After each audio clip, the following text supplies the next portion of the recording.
Ever wondered why the wise often seem quiet, even ignorant in the face of knowledge? It's a paradox that challenges our perceptions of intelligence and power.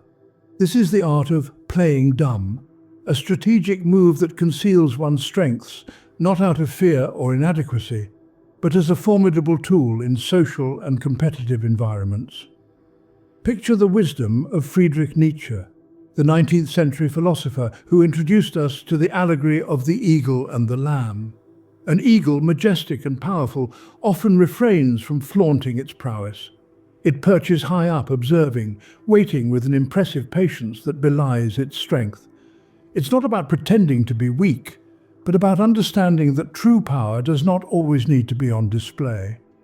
This concept of playing dumb, or rather playing silent, is about mastery, self-mastery.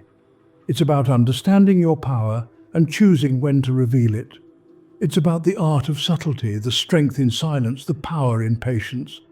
In a world that often equates loudness with strength and visibility with value, the quiet ones are frequently underestimated. But it's in this underestimation where the strategic advantage lies. Now consider the lamb, a creature that Nietzsche contrasted with the eagle. We often wonder why the lamb falls victim. The answer lies not just in strength, but in silence, or the lack of it. The lamb, soft and vulnerable, draws attention to itself with its bleats, constantly exposing its position, its fears, and its intentions. It's not just its weakness that makes it a target, it's the way it advertises that weakness to the world. Meanwhile, the eagle stays silent, patient and watchful, waiting for the perfect moment to strike.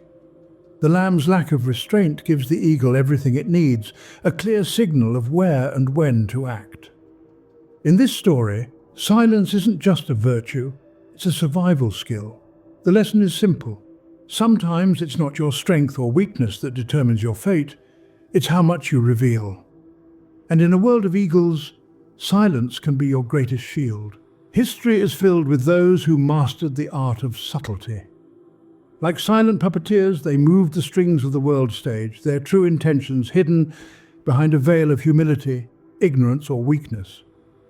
One such figure is the ancient Chinese military strategist Sun Tzu. Sun Tzu, author of The Art of War, was not just a man of weaponry, but a master of the mind. His philosophy was simple yet profound. He advised leaders to cloak their abilities, to appear weak when they are strong, to feign chaos when they are organized. This strategic concealment, this art of subtlety, was Sun Tzu's secret weapon. It was not about the might of an army, but the perception of it. Imagine a chess game.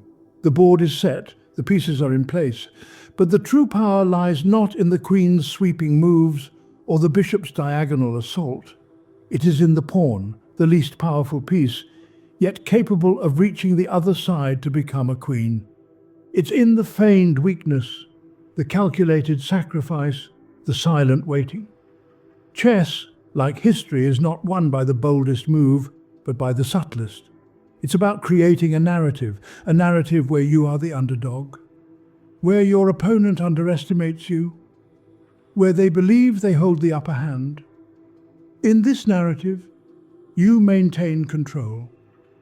You observe, you wait, and then, when the moment is right, you strike. Your opponent, caught off guard, can only watch as their perceived advantage crumbles to dust. This is the art of subtlety, the power of strategic concealment. It's not about physical strength or visible dominance. It's about understanding the dynamics of power, about knowing when to hold back and when to reveal your hand. In the immortal words of Sun Tzu, all warfare is based on deception. But remember, this deception is not about lying to others. It's about mastering yourself, about crafting a narrative, about using subtlety as a tool for success. And as we move forward, we will delve deeper into the role of silence in this grand game of life. Silence, a cloak of invisibility or a weapon of insight? Consider for a moment the power of silence. It's often mistaken for passivity or disinterest, but those who truly understand its strength know better. Silence is not a sign of weakness. On the contrary, it is a display of strategic patience and control. Imagine you are in a heated debate. The room is filled with noise, with voices clamoring to be heard. But you choose to remain silent, letting the voices rise and fall, ebb and flow. You listen, you observe, you wait.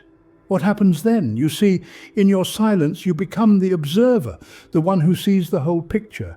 You see the gaps in arguments, the emotional biases, the unspoken fears and desires. Silence allows you to uncover the layers beneath the surface, to gain insights into the minds of others without revealing your own hand. But silence is not just about gathering information, it's also about timing. When you're silent, you're not just waiting. You're waiting for the right moment. The moment when your words will have the maximum impact. The moment when your action will be most effective. This is the power of silence. It's a power that comes not from loud proclamations or flashy displays, but from quiet observation and strategic timing. Think of an eagle soaring high in the sky. It does not squawk or flail about. It waits, silent and patient, until it spots its prey. Then, with a swift and decisive action, it swoops down and grasps its target. The eagle does not need to make noise to prove its power. Its silence is its strength. So let us not underestimate the power of silence. Let us not mistake it for a sign of weakness or passivity. Let us see it for what it truly is: a tool of observation, a weapon of insight, a testament to patience and control. Silence, when used wisely, can speak volumes. But where does the ethical line blur when playing dumb? This question may be a troubling thought. Playing dumb is often seen as a clever strategy, disarming opponents, gathering insights, and keeping control. But where does the ethical line blur? Friedrich Nietzsche views it as strategic concealment, aligning your actions with higher goals. Authenticity in this view doesn't mean revealing everything, but staying true to your purpose. Contrast that with Jean-Paul Sartre's existentialism, which argues for radical authenticity. Sartre might say that playing dumb risks living in bad faith, a denial of one's true self for manipulation or conformity. Here, the ethical line is crossed when the tactic isn't about strategy, but deceit. And then there's Immanuel Kant, who believed in the categorical imperative, the idea that action should be guided by universal moral laws. From his perspective, playing dumb could be ethically questionable if it involves deliberate deception. For Kant, even small manipulations violate the principle of treating others as ends in themselves rather than as means to an end. So where's the balance? It lies in intention. Are you withholding to avoid unnecessary conflict or to manipulate for selfish gain? Nietzsche and Sartre challenge us to consider our authenticity, while Kant reminds us of the moral weight of our actions. When playing dumb aligns with self-mastery and a greater good, it's strategy. But when it becomes a tool for deception, the line blurs into betrayal.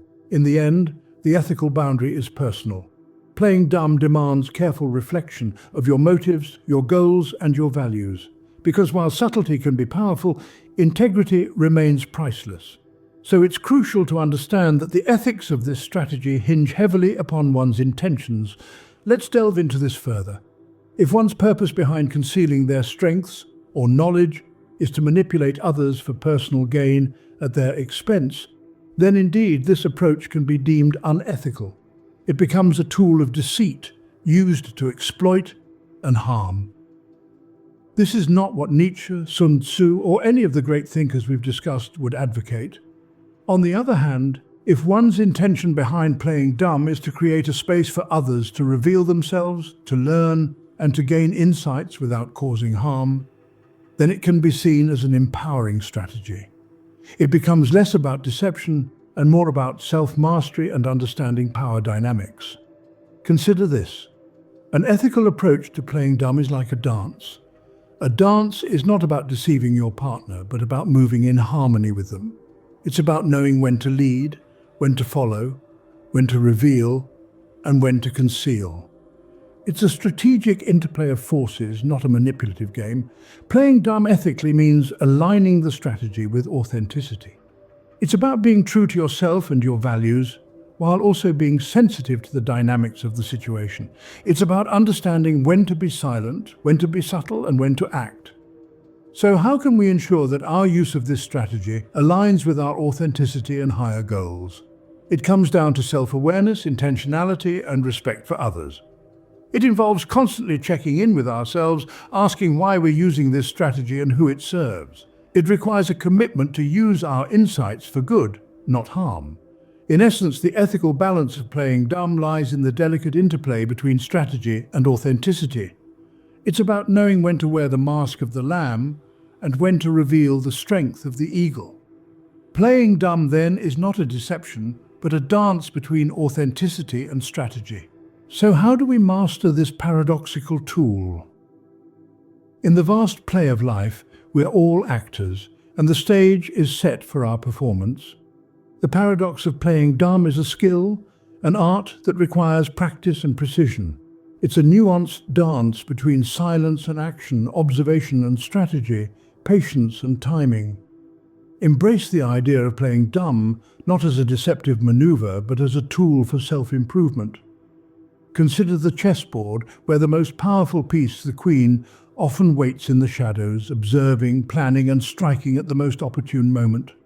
The queen does not reveal her power until it's time to act. This is the essence of timely and decisive action. Mastering oneself is a crucial part of this journey. It's about understanding your strengths, weaknesses, and potential. It's about acknowledging your intelligence and capability, then choosing when to reveal them and when to hold back. It's a delicate balance between authenticity and strategy that requires self-awareness and self-control. And then there's the understanding of power dynamics. Power isn't always loud and visible. Often it's quiet and unassuming. It's the eagle soaring high above the ground, observing the world below with a keen eye. It's the lamb, vulnerable and innocent, yet possessing the power to disarm and inspire kindness. Power is fluid, and it transcends the physical realm into the psychological. But remember, this isn't about manipulation. It's about aligning strategic concealment with authenticity, about using subtlety and patience as tools for success. It's about choosing to be the eagle or the lamb, depending on the situation. It's about understanding that sometimes the most powerful move is to remain silent, to observe, to wait for the right moment to act. So take this wisdom and apply it to your life. Practice patience. Embrace subtlety, observe keenly, and act decisively when the time is right.